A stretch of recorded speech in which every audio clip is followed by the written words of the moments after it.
एक महिला और उनके युगल, उनके पति जो कि मेजर थे,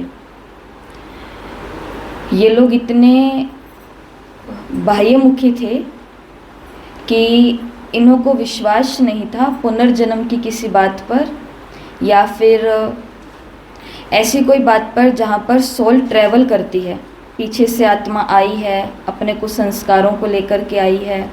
तो क्योंकि साइंस की बुद्धि के थे तो इनको ये बातें बहुत अच्छे से समझ में नहीं आती थी।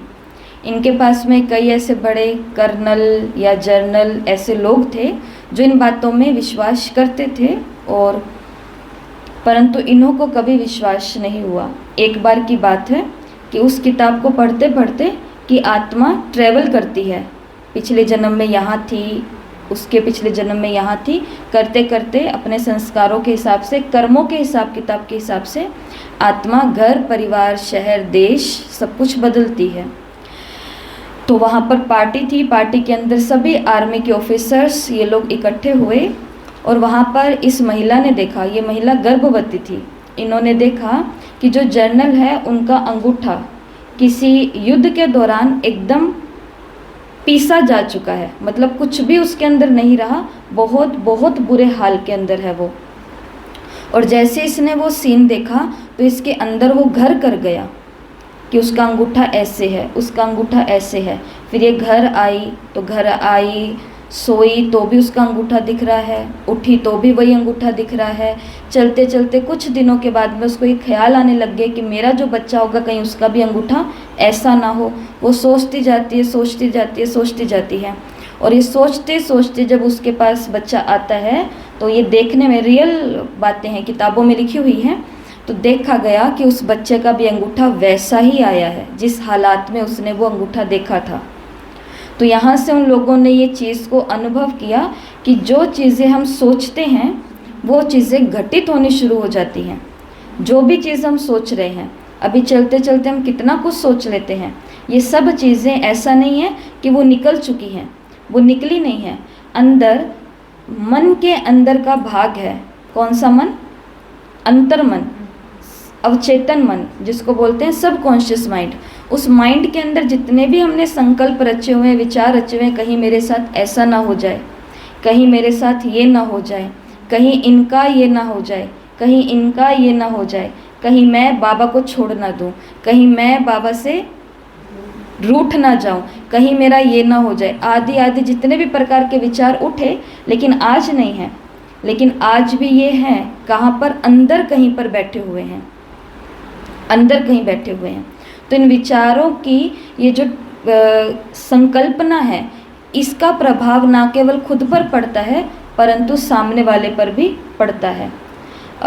भारत के अंदर और विदेशों के अंदर भी हिंदू धर्म, जैन धर्म और बौद्ध धर्म, ये 3 धर्म ऐसे हैं जो इस बात को मानते हैं, जाति स्मरण। जाति स्मरण का मतलब है एक ऐसी विद्या जिसके अंदर आप ध्यान के अंदर बैठो और अपने पूर्व जन्मों को देखने की कोशिश करो, ध्यान के अंदर बैठ करके कि मैं पूर्व जन्म में कहाँ थी, आज से 10 साल पहले मैं क्या कर रही थी, या फिर सबसे पहले कल शाम को मैं क्या कर रही थी, कल सुबह मैं क्या कर रही थी, परसों शाम को मैं क्या कर रही थी, 10 दिन पहले मैं क्या कर रही थी, इस टाइम 1 साल पहले, 10 साल पहले, करते करते करते इन धर्मों के अंदर सिखाया जाता है कि आपको अपने पिछले भव दिखने लग जाते हैं, पिछले जन्म दिखने लग जाते हैं, जाति स्मरण हो जाता है।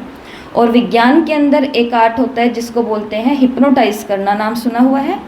हिप्नोटाइज करते हैं तो उसके अंदर सामने वाले को सम्मोहित कर लेते हैं कुछ ऐसी आर्ट से, जिसे सामने वाला बिल्कुल सम्मोहित हो जाता है। अब जो सामने बैठे हैं डॉक्टर या जो भी ऐसे प्रोफेशनल लोग होते हैं, वो उनको उनके पास्ट लाइफ में लेकर के जाते हैं। जैसे एक लेडी थे जिस लड़की को बहुत डर लगता था पानी से, उसको अचानक से बेचैनी हो जाती थी, अचानक से भूख लगती थी, अचानक से कुछ होता था और अचानक से उसको डर लगने लगता था कि सब तरफ पानी पानी है, ये हाथ में पानी है, इससे भी मेरा कुछ हो जाएगा, बाथरूम के अंदर पानी है, यहाँ से मेरा कुछ हो जाएगा। और फिर जब बहुत सारे लोगों को दिखाने के बाद उसको ऐसों के पास लेकर के गए जिन्होंने उसको हिप्नोटाइज़ किया, और जब हिप्नोटाइज़ किया और उसको उसके पिछले जन्मों में ले कर के गए, 1 जन्म, 2 जन्म, 10 जन्म पीछे जाते जाते किसी एक जन्म में ये बात निकल कर के आई कि उसकी मृत्यु पानी में गिरने से हुई है। और वो वाला दर्द इस आत्मा के अंदर आज तक कहीं किसी कोने में है, कारण नहीं पता, बहुत सारी चीज़ों के आज कारण नहीं पता, ये क्यों हो रहा है, मेरे को इस चीज़ से डर क्यों लगता है, मेरे को भय क्यों लगता है। तो ऐसी बहुत सारी चीज़ें हैं, संकल्प जो अंदर है। 3000 से ज़्यादा ऐसे केस पूरे विश्व के अंदर देखे गए जिनको पास्ट लाइफ में लेकर के जाया गया, और इनके अंदर बताया गया कि ना केवल जिसको ले जाया जा रहा है, परंतु जो लेकर के जा रहा है वो प्रोफेशनल व्यक्ति, वो भी इन चीज़ों से बहुत प्रभावित हो जाते हैं, जो खुद ये नहीं मानते थे साइंस वाले कि पिछला जन्म कुछ होता है, पीछे से हम कुछ करके आए हैं और पीछे का कुछ इकट्ठा भी रहता है, हिसाब किताब कार्मिक। वो लोग भी इन लोगों को देख करके, इनके जन्मों को देख करके समझते हैं कि इसको बौद्ध धर्म के बारे में कुछ नहीं पता, लेकिन ये उस धर्म की भाषा कैसे बोल रही है, इसको वहाँ के उस युद्ध के बारे में कुछ नहीं पता, ये उस युद्ध की सारी जानकारी कैसे दे रही है। तो धीरे धीरे उनको भी विश्वास होने लगता है। तो एक होता है हिप्नोटाइज करना। हिप्नोटाइज के अंदर ये खतरा होता है कि सामने वाला आपको जहाँ पर भेजना चाहेगा आप वहाँ चले जाओगे, और इसका एक बड़ा रिस्क ये है कि जहाँ पर सुई अटक गई वहाँ पर अटक गई। एक महिला थी, उसने गुरुजी के पास जाती थी और मतलब साध्वी जीवन में थी वो, और उसको अपने पवित्रता का, ब्रह्मचर्य का बहुत ज़्यादा घमंड था। गृहस्थियों को वो देखती थी तो उसको वो बहुत घिन आती थी, उनका कपड़ा टच हो जाना, उनका थोड़ा सा भी स्पर्श हो जाना, उनका दिख जाना कहीं पर भी, तो उसको गृहस्थियों को देख करके बहुत बुरा लगता था कि ये तो बहुत ही गंदे हैं ऐसा। तो एक बारी गुरुजी उनको जाति स्मरण का बता रहे थे कि अपने पूर्व जन्मों में हम खुद से जा सकते हैं, खुद से देख सकते हैं। तो उसने बोला मुझे भी अपने पिछले जन्मों में जा कर के देखना है मैं क्या थी। तो उन्होंने बोला कि पिछले जन्मों में जा कर के तुम क्या देखोगी, तुम आज का जीवन बहुत अच्छा जी रही हो, इसको तुम जियो। उसने कहा नहीं, लेकिन पर मुझे ये सीखना है कि पिछले जन्म को मैं कैसे देख सकती हूँ। तो फिर वो उनको बताते एकांत में बैठना है, अवलोकन करना है, साइलेंस में, आदि आदि। और जब खाते पीते उठते उसने सिर्फ एकाग्र कर लिया खुद को इसी समय पर कि मैं इस जन्म से पिछले जन्म में किस माँ के गर्भ में थी, कौन सा मेरा शहर था, कौन सी मेरी जात थी, कौन सा मेरा पहनावा था। करते करते एक दिन वो सो रही थी, बहुत महीने हो गए थे इस चीज़ को, लेकिन वो प्रैक्टिस ये रोज़ कर रही थी थोड़ी थोड़ी। और किसी दिन वो सो रही थी और सोते सोते अचानक से वो उठी और चिल्लाते चिल्लाते अपने गुरु के पास भाग करके गई कि मुझे ये भुला दो, मुझे ये भुला दो, मैं ये भूलना चाहती हूँ। तो गुरु ने बोला अब तो नहीं भूल सकता, क्योंकि जब वो दरवाज़ा खुल जाता है ना पूर्व जन्म में जाने का, वो सीन देखने का, जाति स्मरण का, फिर वो बंद नहीं होता है। कहते हैं वो दरवाज़ा खुल चुका है, तो अब तुम वो नहीं भूल सकते, अब जब तुमने देख लिया वो देख लिया। और उसने क्या देखा था, गृहस्थियों से ये इतनी घिन करती है, लेकिन किसी एक जन्म में ये खुद वेश्या थी। अब ये खुद को भुला नहीं पा रही है उस दुख से कि मैं ऐसी कैसे हो सकती हूँ, मैं तो इतनी महान हूँ। तो इन चीज़ों के ये भी दुनिया के अंदर बहुत सारी ऐसी टेक्निक्स चल रही है, बहुत सारी ऐसी विधियाँ हैं, शिव बाबा ने भी हमको बताया है आज का। तो ये नई 5 दिन की भट्टी शुरू हो रही है। इस भट्टी के अंदर 18 जनवरी को आए बाबा के 13 संदेशों को हम 2-2, 3-3 करके सुनेंगे। आज के 2 अव्यक्त संदेश हैं और इस भट्टी का नाम रखा है नील गगन के उस पार। कुछ घटित हो रहा था तो वो सब हम देखने वाले हैं, क्योंकि आज का जो पहला अव्यक्त इशारा, आपको ये 2-3 उदाहरण क्यों दिए, क्योंकि आज का पहला अव्यक्त इशारा है, अव्यक्त संदेश सॉरी। तो संदेश में जब दादी वतन में गए हैं तो वतन में जाकर के देखा कि बाबा साकार ब्रह्मा बाबा के लिए बोल रहे हैं कि साकार ब्रह्मा में आदि से अंत तक के 84 जन्मों के चक्र लगाने के संस्कार हैं। तो आज का पहला होमवर्क, पहला पॉइंट क्या लिखा हुआ है, चक्र। साकार ब्रह्मा के अंदर 84 जन्मों में चक्कर लगाने के संस्कार हैं। मतलब ब्रह्मा बाबा ने भी ये प्रैक्टिस की थी और ब्रह्मा बाबा भी ये प्रैक्टिस करते थे जो दादियों के पास थी, कि वो देखना अपने आप को। कैसे दादियों को पता चल गया कि नाथ द्वारा का मंदिर जो है मैंने बनाया, कैसे दादी को पता चल गया कि देलवाड़ा मंदिर मैंने बनवाया, मैं ये राजा था या जो था, तो क्योंकि इन्होंने उन जन्मों के अंदर जाकर के देखा है। जैसे ब्रह्मा बाबा का आज का व्यक्ति इशारा है, तो यहाँ पर साकार ब्रह्मा बाबा की बात आई है कि 84 का चक्र लगाने की संस्कार था ब्रह्मा में। तो ऐसा ही संस्कार किसके अंदर होना चाहिए? हमारे अंदर भी होना चाहिए, क्योंकि 84 जन्म के अंदर तो हम भी आने वाले हैं। तो जो आने वाला है उसका संस्कार होना चाहिए अपने आदि से लेकर के अंत तक को देखना। तो आज का पहला काम हम क्या करेंगे? आपको पिछली भट्टियों के अंदर एक एक्सरसाइज बताई थी, जिसके अंदर था कि खुद को शीशे के आगे लेकर के जाना। शीशे के आगे देखते रहो बहुत देर तक। कहाँ देखना है? भ्रिकुटी में। चेहरे को नहीं देखने लग जाना, भ्रिकुटी में देखना है। भ्रिकुटी में देखते जाना है, देखते जाना है, देखते जाना है कि मैं आत्मा किन संस्कारों से भरी हुई हूँ। देव संस्कार मेरे अंदर कितने हैं, मानस संस्कार कितने हैं, पार्श्व संस्कार कितने हैं, कितना कहाँ है, क्या है। और देखते जाते हैं, देखते जाते हैं, देखते जाते हैं, इतने में पूरा शरीर हमारा ऐसे लगता है जैसे कि है ही नहीं। 5, 10, 15 मिनट अगर लगातार करेंगे ना, वैसे तो 1 घंटे का वहाँ पर बताया हुआ है जो आपको पिछली बारी बताया था। तो आज का पहला काम सबको ये करना है, पूरे दिन के अंदर अपने 84 शरीरों को अपने सामने देखना है। एक शरीर तो पता है ना, एक शरीर का तो नाम भी पता है, रंग रूप भी पता है, सब कुछ पता है। इन 84 जन्मों को या तो ऐसे देखो ऊपर से नीचे, जैसे सीढ़ी में है, 1 जन्म, 2 जन्म, 8 जन्म, 12 जन्म, 21 जन्म, धीरे धीरे धीरे 42वां जन्म, और ये संगम का लास्ट जन्म। या तो ऊपर से नीचे आज देखना एकांत में बैठ करके, या फिर अपने 84 शरीरों को ऐसे खड़ा हुआ देखो। इसमें से कुछ शरीर हैं जो डबल ताजधारी हैं। कितने शरीर? कुछ कितने? कुछ 20, 21 शरीर जो हैं वो डबल लाइट के हैं, डबल ताजधारी हैं। बाकी शरीर हैं वो भी बहुत ज़्यादा अच्छे हैं। द्वापर में तो एक ताज है ही, रतन। हाँ, एक ताज है ही। फिर धीरे धीरे देखो, जब साधारणता में कलयुग तक आने लगे तो भी बहुत मर्यादा वाले शरीर है, कुछ कुछ तो है।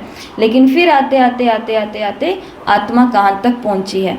ऐसे अब इसको चाहे ऊपर से नीचे देखो सीढ़ी के टाइप में, या फिर इसको लाइन में खड़ा हुआ देखो कि ये मेरे 84 जन्म हैं। क्योंकि ब्रह्मा बाबा का पहला ये संदेश जो शिव बाबा ने बताया कि ब्रह्मा को संस्कार था 84 का चक्कर लगाने, लेकिन आज ब्रह्मा को पता नहीं चला कि मैं अव्यक्त हो चुका हूँ। तो वतन में भी ब्रह्मा बाबा बैठ करके अपने 84 जन्मों को देख रहे हैं, 84 का चक्र लगा रहे हैं। ये आज बाबा ने बोला कि साकार ब्रह्मा की आत्मा में आदि से अंत तक 84 जन्मों के चक्र लगाने के संस्कार हैं। तो आज भी वतन में वो चक्कर लगाने गए थे, संस्कार है। दूसरी बात बाबा ने मुरली में बताई, रॉकेट। रॉकेट के बारे में बाबा ने बताया, और ऐसी बाबा ने 4-5 बातें बताई इधर के रॉकेट में और तुम रूहानी रॉकेट के अंदर क्या चीज़ें होनी चाहिए। जैसे वो रॉकेट होता है कहाँ से जाता है? नीचे से ऊपर जाता है, लेकिन उसका कंट्रोल सारा कहाँ होता है? नीचे होता है। आकर्षण सारा कहाँ होता है? अगर रॉकेट को ऊपर कुछ हो गया तो वो कहाँ आकर के गिरेगा? नीचे आकर के गिरेगा। आकर्षण सारा यहाँ पर है।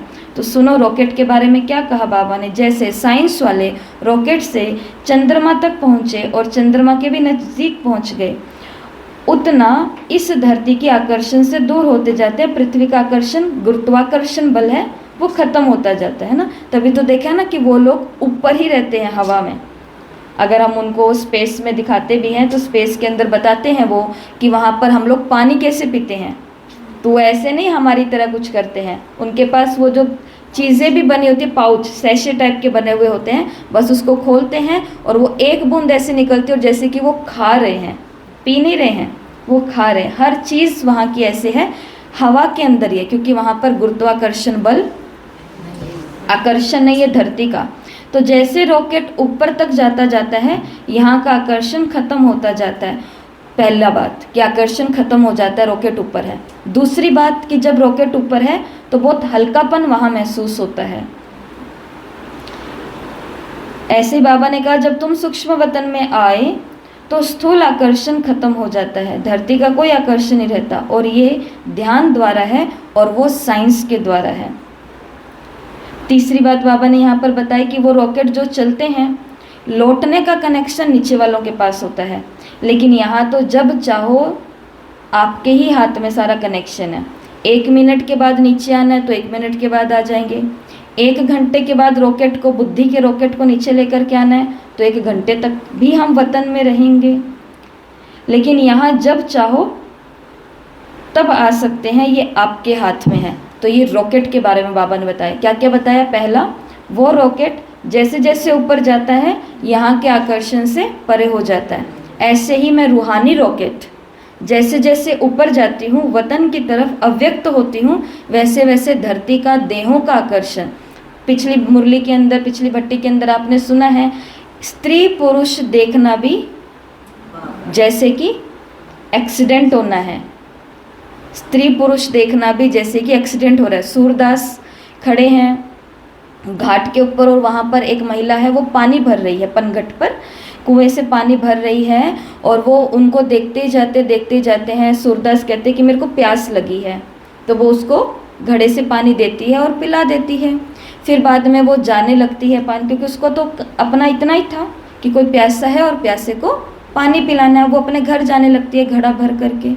जब वो जाने लगती है तो सूरदास भी उसके पीछे पीछे जाने लगता है, उसके घर तक पहुंच जाता है, गेट को खटकाता है और गेट खटका करके बोलता है कि मुझे प्यास लगी है।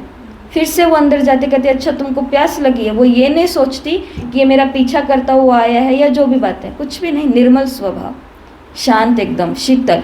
वो सोचती है कि अच्छा आपको प्यास लगी है, आप रुको, मैं अभी पानी लेकर के आती हूँ।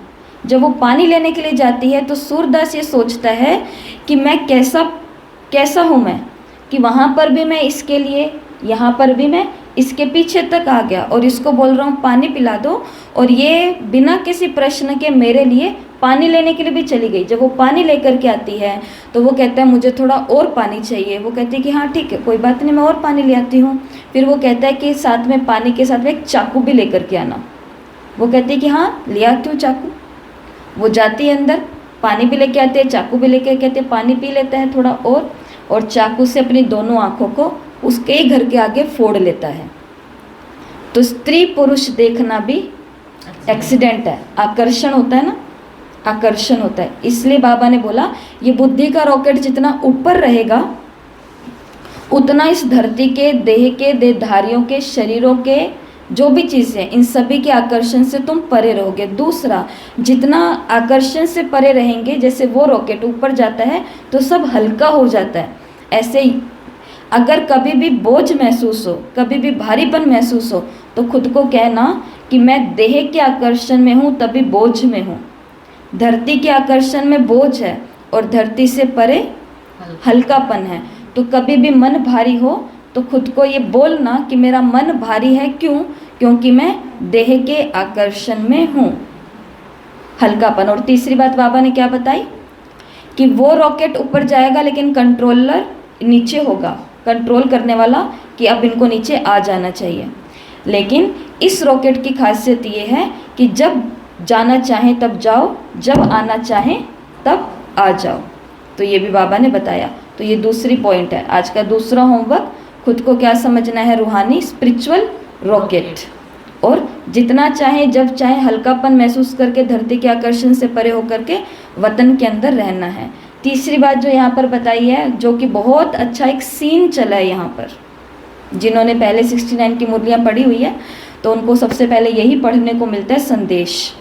तो यहाँ पर बहुत अच्छा सीन है, माउंटेन ऑफ लाइट। एक पहाड़ी है, एक पहाड़ी है। दादी ने देखा कि एक पहाड़ी है, एक ऊंची सारी पहाड़ी थी और पहाड़ी के नीचे, कहानी देखते जाना, ये एक ऊंची सारी पहाड़ी थी और पहाड़ी के नीचे कौन खड़े थे?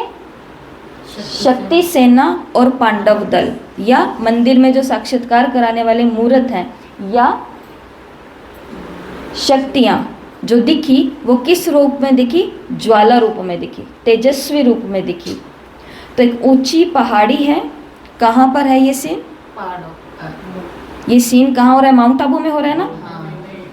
ये सीन हो रहा है ऊपर, संदेश ऊपर से आया है, दादी ऊपर गई हुई है सूक्ष्म वतन में। नील गगन के उस पार क्या होता है, वो भेद यहाँ खुले हैं।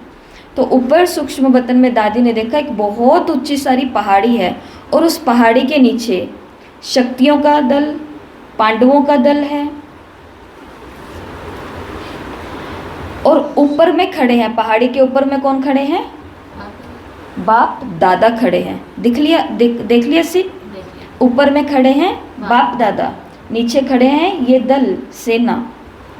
इसके बाद बहुत भीड़ हो गई, इसके बाद बहुत भीड़ हो गई। हम सभी वहाँ खड़े ऐसे लग रहे थे जैसे साकारी नहीं लेकिन मंदिर के साक्षात मूर्त खड़े हैं। जो खड़े थे सभी नीचे, शक्तियाँ दल, बहनें, दादियाँ, दीदियाँ, भाई जो भी हैं, ये सभी कैसे लग रहे थे जैसे कि मंदिर के अंदर कोई साक्षात्कार कराने वाली मूर्ति खड़ी है। सभी ऊपर देख रहे हैं। बाकी जो लोग, भीड़ आई है ना लोगों की, ये सभी कहाँ देख रहे हैं? ऊपर देख रहे हैं, ऊपर देखने की कोशिश कर रहे हैं। ये भीड़ जो आई है लेकिन ऊपर देख नहीं पा रहे हैं, जैसे सभी बहुत तरस रहे हैं। फिर थोड़ी देर में एक आकाशवाणी की तरह आवाज़ आई, आकाशवाणी की तरह आवाज़ आई। और आवाज़ क्या आई? शक्तियों और पांडवों द्वारा ही कल्याण होगा। सीन समझ रहे हो? एक लाइट की बहुत ऊंची पहाड़ी है, पहाड़ी के ऊपर बाप दादा खड़े हैं, पहाड़ी के नीचे की तरफ सारी शक्तियां और पांडव दल खड़ा है साक्षात्कार मूर्त के रूप में। लोगों की भीड़ आती है। ये कौन से लोग हैं? ये दुनिया की तड़पती तरसती दुखी आत्माएं, जो भी समझ लो। भीड़ आती है और ये भीड़ सीधा ही आकर के कहाँ देखने की कोशिश कर रही है? ऊपर, कि हमें सीधा कौन दिख जाए? भगवान दिख जाए।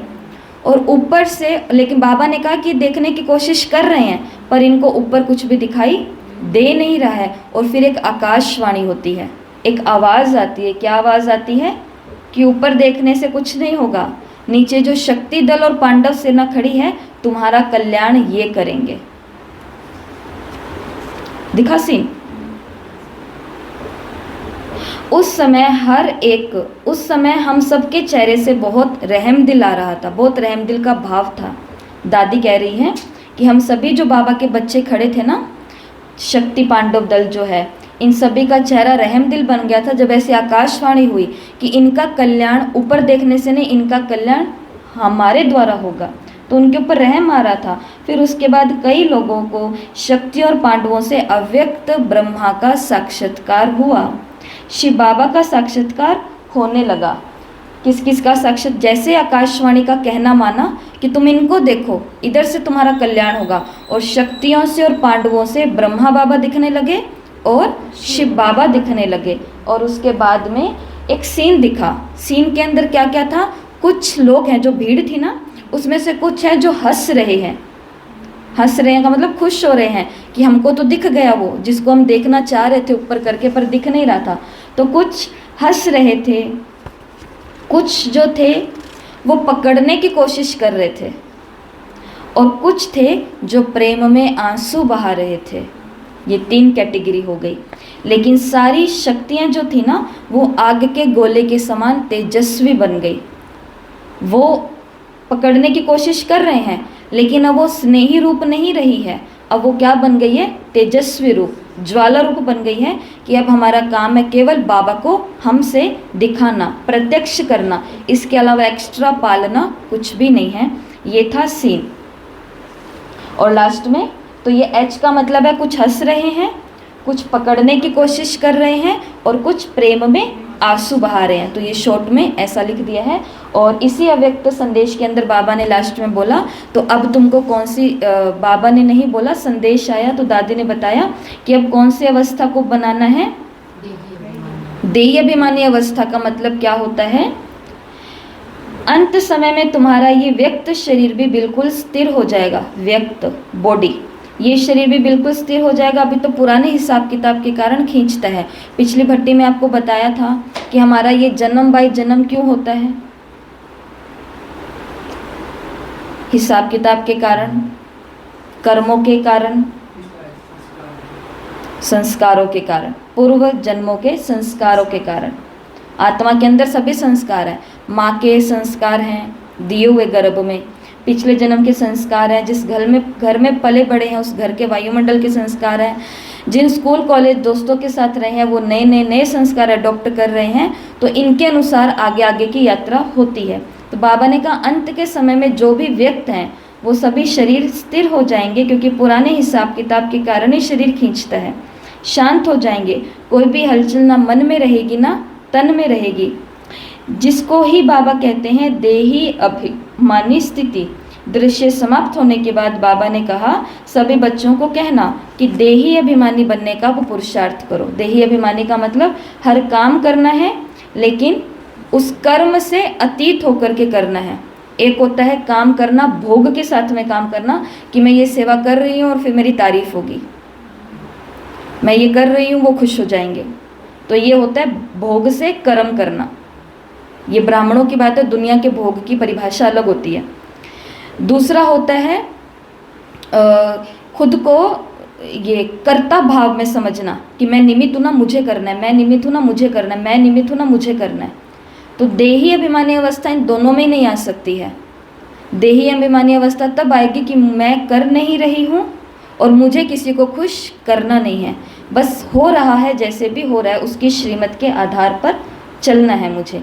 इसको बोलते हैं देही अभिमानी अवस्था। जैसे जॉब पर जाते हैं, परिवार में खाना पकाते हैं, लोगों के साथ रहते हैं, तो पूरा दिन कर्मणा में तो आना ही होता है ना, पूरा दिन काम में आना है। लेकिन एक तो होता है इस घर का काम मेरे को ही करना है, मैं ही तो हूँ, मैं नहीं रहूँगा तो फिर इस घर का क्या ही होगा, तो फिर इसको देही अभिमानी अवस्था नहीं कहेंगे। और दूसरा, मैं इतना करूँ आज ये लेकर के जाऊँ वो लोग खुश हो जाएंगे, तो पहले से उम्मीद बनाकर करना। और हो सकता है कि आप लेकर के गए और उन्होंने ध्यान भी नहीं दिया, तो फिर दिल दुखेगा, फिर हर्ट होगा, फिर ये सब चीज़ें होंगी। इसके लिए बाबा ने मैसेज दिया कि नीचे जाकर के सबको ये कहना कि अब देही अभिमानी बनने का पुरुषार्थ करो। जितना सर्विस पर ध्यान रखते हो उतना ही अब देही अभिमानी बनने पर ध्यान रखो। ये था पहला संदेश। कौन सुनाएगा? सबसे पहले बाबा ने क्या देखा? चक्कर। इसमें क्या करना है आज हमको? अपने 84 शरीरों को देखना है। योग में तो सब बैठते ही है ना, सब पूछते हैं हम नुमा शाम में क्या करें, हम दिन में योग करते हैं हम क्या करें, हम अमृत वेले क्या करें। तो अब ये बाबा के काम तो हमको रोज़ मिल रहे हैं, नया नया योग करो। तो आज अपने 84 शरीरों को या तो ऊपर से नीचे देखना, या फिर ऊपर से नीचे के अंदर भी प्रॉब्लम कहाँ से आई है, सारी प्रॉब्लम कहाँ शुरू हुई, कहाँ नीचे? द्वापर से, मध्य से प्रॉब्लम सारी शुरू हुई है। ये बीच का जहाँ पर ये समझ में आ गया कि मैं स्त्री हूँ और ये पुरुष है, प्रॉब्लम सारी की सारी वहाँ से हुई है, सारी की सारी। इसके लिए सीधा उस जन्म पर भी जा सकते हो जहाँ पर ये सभी शुरू हुआ, कि कैसे मेरे अंदर धीरे धीरे शरीर का भान आना शुरू हुआ और फिर धीरे धीरे इच्छाएं कामनाएं बढ़नी शुरू हुई। फिर ये श्रृंगार, अब जिनका देखो ब्यूटी पार्लर का काम है, या फिर जिनका बहुत ज़्यादा जो मेडिकल फील्ड में होते हैं शरीरों से जुड़े हुए, इनके लिए बहुत बड़ी मेहनत है कि खुद को देही अभिमानी बनाना, क्योंकि सारा दिन काम किसका कर रहे हैं? शरीर का। इनको सारा दिन ही शरीर के अंदर ही रहना है, तो इनके लिए बहुत सहज भी हो सकता है, लेकिन क्योंकि सारा दिन काम ही शरीर का है तो ये बहुत मुश्किल भी है। एक डॉक्टर है, वो सारा दिन क्या ही देख रहा है? नसों को ही देख रहा है, ये देख रहे हैं, ये देख रहे हैं, ये देख रहे हैं, बहुत सारी चीज़ें हैं हर प्रकार की। और ब्यूटी पार्लर के अंदर किसका सारा है? उसका तो बहुत ज़्यादा है, उनका तो बहुत ज़्यादा है। वो बाबा की बच्ची है, वो बहुत अच्छी बच्ची है, लेकिन आकर्षण सारा किसका है? शरीर का। बातें सारा दिन किसकी करेंगे वो? ये प्रोडक्ट अच्छा, इससे ये हो जाएगा, इससे रिंकल्स नहीं आएंगे, इससे झुर्रियाँ नहीं आएंगी, इससे गोरे हो जाएंगे, इससे काले काले होने की तो नहीं है, इससे सब कुछ हो जाएगा। हेयर स्टाइल, कटिंग, बाल, बहुत ज़्यादा। ये तो बहुत एकदम कोई बहादुर आत्मा हो, शेरनी टाइप की, शेर टाइप का, तो वो अपने प्रोफेशन को और अपने इस बीके लाइफ को बहुत अच्छे से निभा सकता है। तो ये पहला संदेश है। तो पहला काम क्या? अपने 84 जन्मों को देखना है, कहीं से भी देखो, खास जहाँ से प्रॉब्लम आई है ना वहाँ से भी शुरू कर सकते हैं। और फिर उसके बाद में रॉकेट, रूहानी स्पिरिचुअल रॉकेट बनना है। आकर्षण से परे हो जाएंगे, हल्के हो जाएंगे और जब चाहे तब आ जा सकते हैं। कंट्रोल मेरे हाथ में है, जब वतन में जाना चाहूँ जा सकते हैं। और फिर एक माउंटेन देखा, एक पहाड़ी देखी, पहाड़ी के ऊपर बाबा हैं, नीचे शिव शक्ति दल हैं, पांडव दल हैं, लोगों की भीड़ आई है, लोग तरस रहे हैं, ऊपर देख रहे हैं, ऊपर देखने की कोशिश कर रहे हैं, पर ऊपर बाप दादा दिखाई नहीं दे रहे हैं। एक आकाशवाणी होती है और आकाशवाणी कहती है, आवाज़ आती है कि शक्तियों और पांडवों से ही तुम्हारा कल्याण होगा। और जैसे वो शक्तियों और पांडवों को देखते हैं, इतने में उनको शिव बाबा और अव्यक्त ब्रह्मा बाबा का साक्षात्कार उनके द्वारा होने लग जाता है। और अब वो कोशिश कर रहे हैं कि या तो हम इनको पकड़ लें, ये हमारी देवियाँ, ये हमारी जो भी हैं शक्तियाँ, इनको पकड़ लें, या फिर कई हैं जो आंसू बहा रहे हैं उनको देखते देखते, और कई हैं जो हंस रहे हैं, मतलब खुश हो रहे हैं, मुस्कुरा रहे हैं बहुत ज़्यादा। लेकिन इतने में क्या होता है, इतने में वो देखते हैं कि सबकी सब शक्तियाँ जिनको पकड़ने की कोशिश कर रही है तो एकदम तेजस्वी रूप के समान हो चुकी है, धारण कर लिया है। और बाद में लास्ट में बाबा ने बोला कि ये ऊपर की सीन दिखा दी, अब बच्चे नीचे जाओगे ना तो नीचे वालों को कह देना जैसे सेवा इतने दिल से करते हो, सेवा इतनी लगन से करते हो, ऐसी देही अभिमानी स्थिति भी लगन से बनानी है। ना मन का आकर्षण ना तन का आकर्षण, व्यक्त में रहते हुए इस शरीर से भी परे हो जाना। और लास्ट में क्या बोला है बाबा ने कि अंत में तुम्हारा ये व्यक्त शरीर भी बिल्कुल स्थिर हो जाएगा, हलचल नहीं होगी।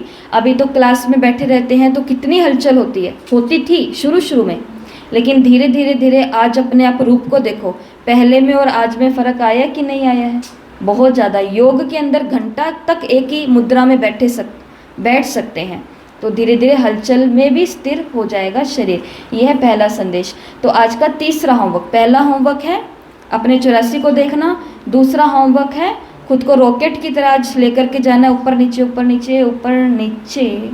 और तीसरा, आज जिस भी वस्तु को देखना है वो सब लाइट की है, क्योंकि हम पहाड़ी की बाबा ने बात करी ना, तो ये ऊंची पहाड़ी है, समझो ये पहाड़ी लाइट की थी, लाइट की ही पहाड़ी है वतन में। तो आज हर एक चीज़ को ये ट्राइपॉड है, ये लाइट का है, ये मोबाइल लाइट का है, ये माइक लाइट का है, ये संदली लाइट की है, ये बोर्ड लाइट का है, ये फोटो लाइट, दीदी लाइट, जिज्ञासु लाइट, कुर्सी लाइट, दीवार लाइट, चित्र लाइट, चप्पल भी किसकी है, लाइट की है, स्कूटी भी किसकी है, लाइट की है, खाना भी लाइट का है, भोजन भी आज लाइट है, बर्तन भी धो रहे हैं वो भी क्या है, सर्फ भी लाइट है, तो वो धुलाई हो रही है जिनकी वो भी लाइट है, तो जहाँ पर रख रहे हैं वो भी लाइट है, घर वाले आ रहे हैं वो भी लाइट है, घर वाले टिफ़िन लेके जा रहे हैं, टिफ़िन भी आज लाइट है। आज हर चीज़ को क्या देखना है, लाइट लाइट लाइट और लाइट हो जाएगा ना। ये अभी के पहले अव्यक्त संदेश से 3 होमवर्क है। अब उसके बाद में अगला संदेश आता है। अगला संदेश के अंदर बाबा ने बोला, मैं बार बाबा ने बोला, ये बोलने की आदत पड़ गई है ना, तो बाबा ने नहीं बोला, दादी वतन में गई हैं और दादी ऊपर से मैसेज लेकर के आ रही हैं। तो आज जब मैं वतन में गई तो बाप दादा सभी बच्चों का स्वागत करने के लिए सामने ही खड़े थे, उपस्थित थे, वेलकम करने के लिए। जैसे ही मैं पहुंची तो जैसे साकार रूप में दृष्टि से याद लेते थे ना, वैसे ही अनुभव किया। साकार में जैसे बाबा खड़े होते थे और बाबा दृष्टि देते थे, दृष्टि, तो वो किया। लेकिन आज की दृष्टि में विशेष प्रेम का रूप इमर्ज था, एक एक बच्चे की याद नैनों में समाई हुई थी। बाबा ने कहा ये तो सभी बच्चों ने भेजी है याद। तो पहले आते हैं यहाँ पर कि बाबा ने सबको क्या दी है, बाबा ने दादी को क्या दी, दृष्टि। और दृष्टि के अंदर दादी ने देखा कि अब बाबा की दृष्टि में बहुत ज़्यादा प्यार स्वरूप आ गया है।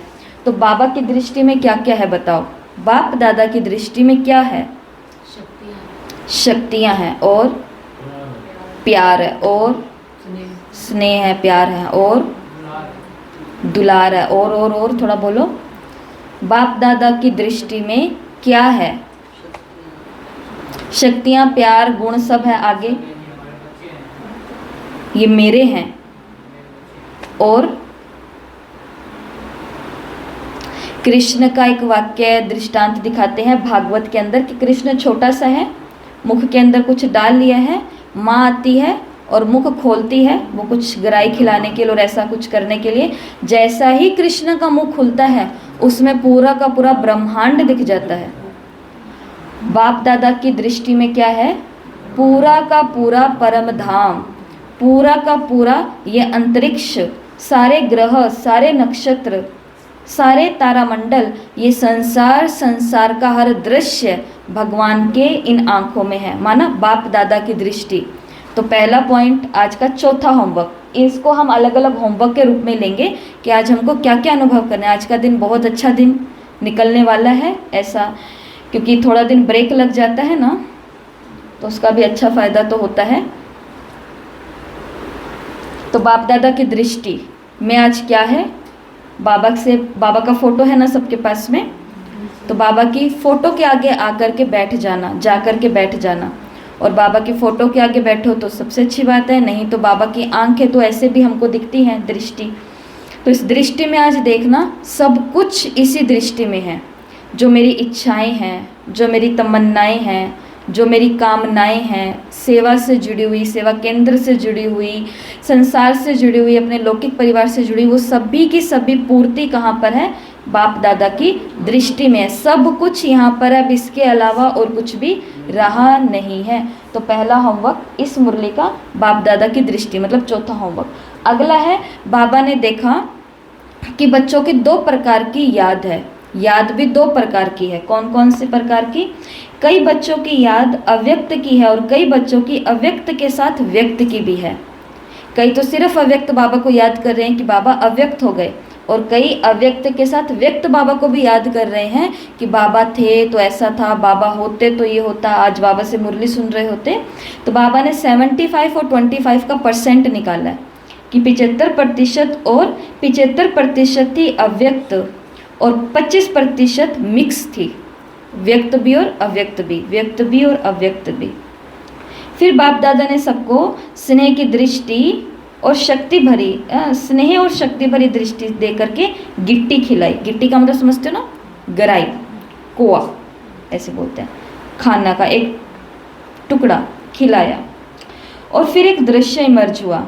क्या देखा कि सभी बच्चों का एक संगठन खड़ा है, सभी बच्चों का, बाबा के बच्चों का एक संगठन खड़ा है, और ऊपर से फूलों की, हाँ, और ये फूल किनके हैं? सोने के फूल हैं। सिर तो नहीं फूटेगा? ये फूल किसके हैं? हाँ जी, ये फूल किसके हैं? देखे हुए कभी सोने के फूल? हाँ, देखे हुए हैं? क्या बोलते हो? देख रहे हैं ना, अब देख रहे हैं। अभी दिख रहे हैं? हाँ, दिख रहे हैं। चोट तो नहीं लग रही? दिख रहे हैं सबको ये सोने के फूल। तो आज इन सोने के फूलों की, सोने के फूल बोलेंगे इनको हम बोलेंगे दिव्य गुणों के फूल, दिव्य गुणों के फूल। अभी थोड़ा ये वाले भी है, शायद ये डायमंड या चांदी के फूल होंगे, और ये है दिव्य गुणों के फूल। दिव्य गुण नम्रता, धैर्यता, सहनशीलता, पवित्रता, अंतर्मुखता, निर्माणता, निर्भयता, ये सभी क्या है? दिव्य गुण हैं। तो आज क्या देखा? वतन का संदेश आया कि दादी ने देखा कि सभी बच्चे एक साथ इकट्ठे होकर के खड़े हैं, इसलिए बोलते हैं इकट्ठा। इकट्ठे होने का संबंध एक अलग ही होता है। छिन्न भिन्न हो जाते हैं तो वाइब्रेशन बिखर जाते हैं, इकट्ठे हो जाते हैं तो वाइब्रेशन जुड़ जाते हैं। तो संगठन के अंदर थे और ऊपर से फूलों की वर्षा हो रही है।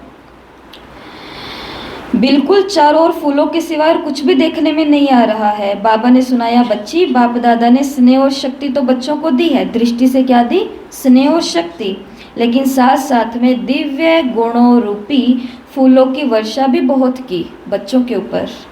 परंतु दिव्य गुणों की शिक्षा को हर एक बच्चे ने यथाशक्ति धारण किया। बरसे तो सब पर हैं, लेकिन धारण किसी किसी ने किया है। इसके बाद एक दूसरा दृश्य आ गया। कौन सा दृश्य? जहाँ पर 3 प्रकार के गुलाब थे। हाँ, जहाँ पर 3 प्रकार के गुलाब थे। कौन कौन से प्रकार के गुलाब हैं? एक है लोहे का गुलाब।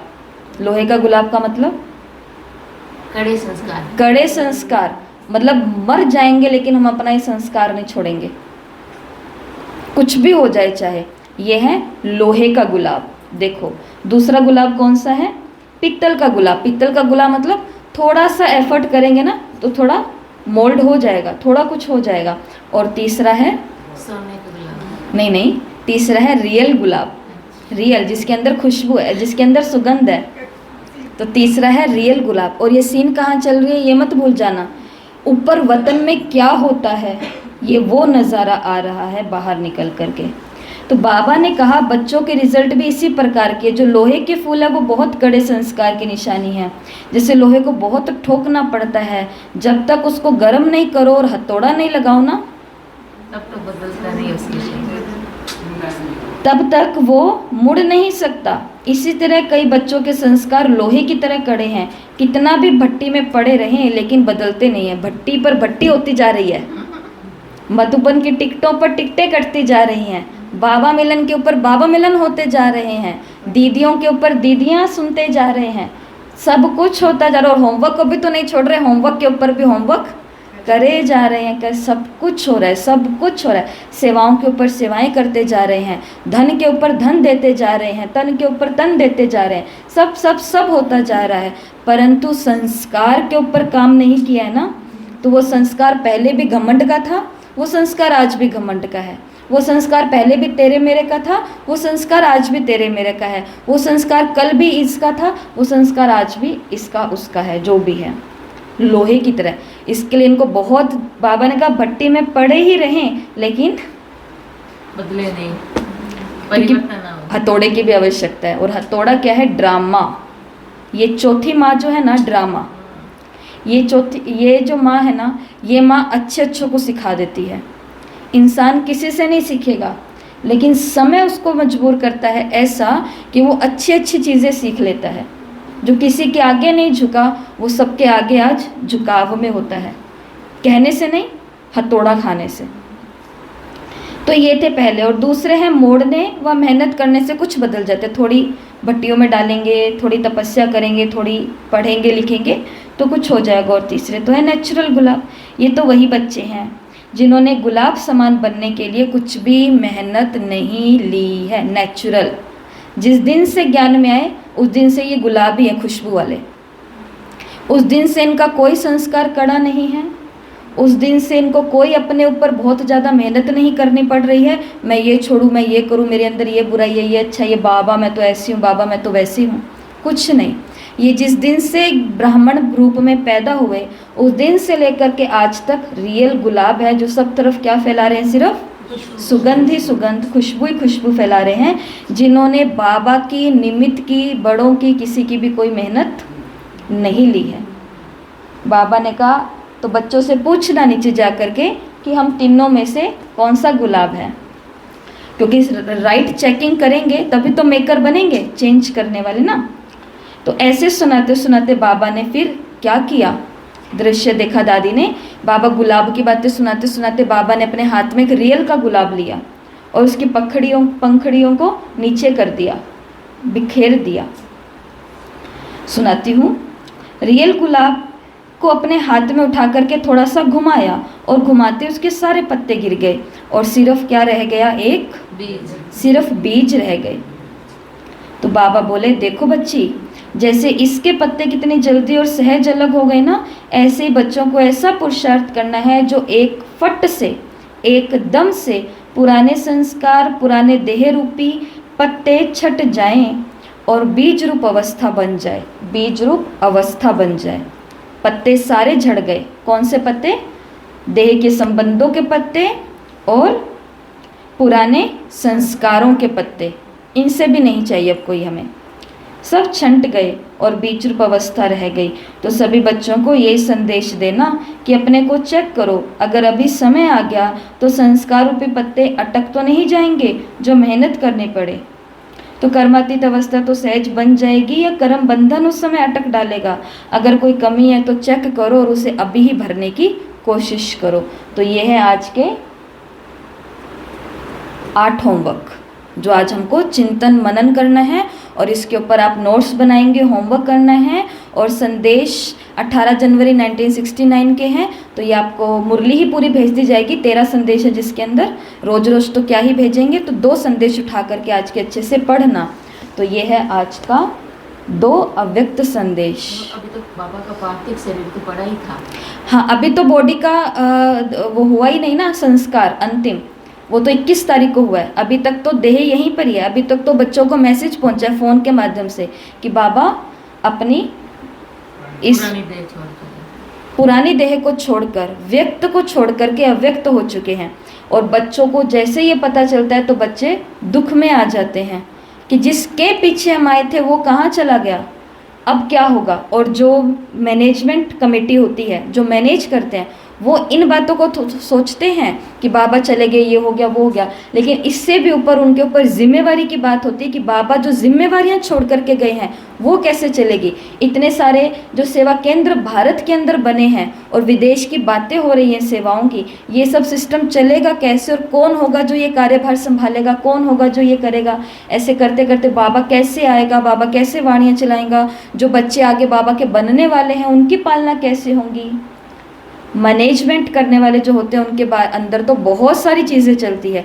तो इन सभी बातों की जानकारी बाबा ने इन 13 संदेशों में दी। आगे के संदेशों में आप ये भी सुन लेंगे कि बाबा ने ये बात भी कही है कि बाबा कहीं नहीं गया है, बाबा ने केवल रूम चेंज किया है। जैसे ये घर है, कमरा से, हाँ जैसे ये घर है, इस घर के अंदर मानो अंदर इधर पीछे 2 कमरे हैं, तो है तो बहन जी यहीं पर ही, सिर्फ रूम इधर से इधर जा रही हैं और इधर से इधर जा रहे हैं। इतनी सी बात है। बाबा ने इतनी बड़ी बात को क्या बोल दिया, इतनी। और सच में ये इतनी सी ही बात थी तभी।